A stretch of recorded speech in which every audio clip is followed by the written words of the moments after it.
Note कर लीजिए कि कौन क्या ट्रेड देने वाला है। स्नेहा जी, सस्ता ऑप्शन के लिए मैं आपके पास आऊंगी। मानस, एफएनओ का सुपरस्टार आपसे लेंगे। रचना जी, प्लीज चार्ट का चमत्कार तैयार रखिएगा। Rajesh ji, I am sure वो मिड कैप फंडा वाला ट्रेड लेकर आए ही हैं। अब बात करते हैं ऑटो बिक्री के आंकड़ों की, क्योंकि इस पर भी दरअसल मार्केट अगले 2 ट्रेडिंग सेशंस पर रिएक्ट करता हुआ दिखाई देगा। कल से आंकड़े आना शुरू हो जाएंगे। यतन हमारे साथ है बताने के लिए कि मई का महीना ऑटो कंपनियों के लिए फाइनली कैसा उभर कर आ सकता है। यतन बताइए। तो देखिए, सेटिस्फैक्टरी महीना रहेगा, कोई बड़ा तामझाम नहीं देखने को मिलेगा नंबर्स के लिहाज से। जहां तक कि कमर्शियल व्हीकल प्लेयर्स का सवाल है, डबल डिजिट ग्रोथ दिखेगी, क्योंकि पिछले साल का बेस स्लाइटली फेवरेबल है।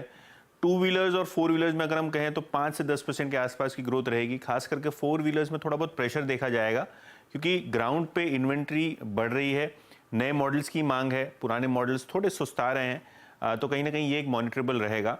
ओवरऑल नंबर्स हेल्दी होने चाहिए। ट्रैक्टर के हिसाब से अगर आप देखें तो मॉनसून है और इलेक्शन का सीजन है, तो कहीं ना कहीं उसके लिए वेट एंड वॉच हो रहा है। नंबर्स फ्लैट रहने की उम्मीद है। शुरू करते हैं एक्सपेक्टेशंस के साथ, जहां टाटा मोटर्स में आप देखेंगे अशोक लेलैंड की तरह ही लगभग 9 से 10% के आसपास की ग्रोथ आएगी।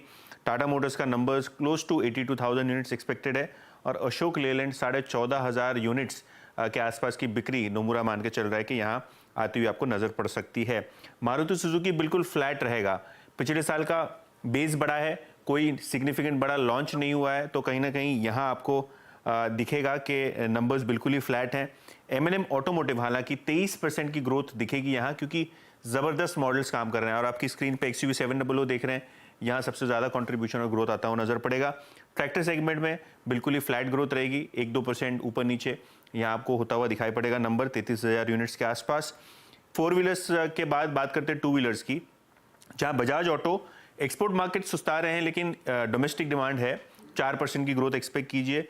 आइशर मोटर्स और हीरो मोटोकॉर्प बड़े बेस के कारण लगभग फ्लैट रहेंगे, लेकिन टीवीएस मोटर्स पर नजरें रहेंगी, क्योंकि लगभग 16% की जबरदस्त ग्रोथ यहाँ आती हुई आपको नजर पड़ेगी।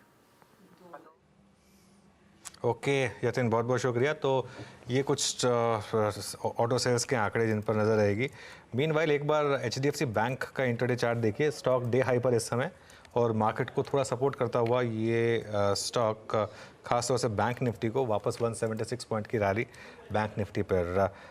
राजेश जी, ऑटो सेल्स के आंकड़े आएंगे, इन लेवल्स पर कोई ऑटो स्टॉक है जहां अभी भी थोड़ा कंफर्ट हो बाय करने का?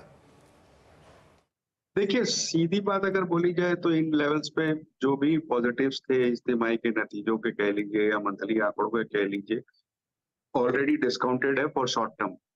बट अगर लंबी अवधि के लिए जाना हो तो मैं समझता हूँ बजाज ऑटो में अभी भी कंफर्ट आता है। जिस तरीका से आप देखो टीवीएस वगैरह में चाल पकड़ी, वैसे बजाज ऑटो में भी बढ़त हुई है, लेकिन उतनी नहीं हुई जितनी दूसरे कंपनियों में हुई। और बैलेंस शीट स्ट्रांग होने के साथ साथ इनके न केवल डोमेस्टिक मार्केट बल्कि एक्सपोर्ट्स भी अच्छे हो रहे हैं। नए लॉन्चेस जो है वो बहुत अच्छी तरीके से बाजार ने लिए हैं, और कुछ एग्रेसिव लॉन्चेस आगे आने वाले दिनों में भी बने हुए हैं। मुझे लगता है ये स्टॉक अगर कोई साल भर का नजरिया रखे तो मुझे आश्चर्य नहीं होगा ये 5 फिगर में जाता हुआ दिखे। ओके चलिए, अब एक काम करते हैं, यहाँ से चार का चौका शुरू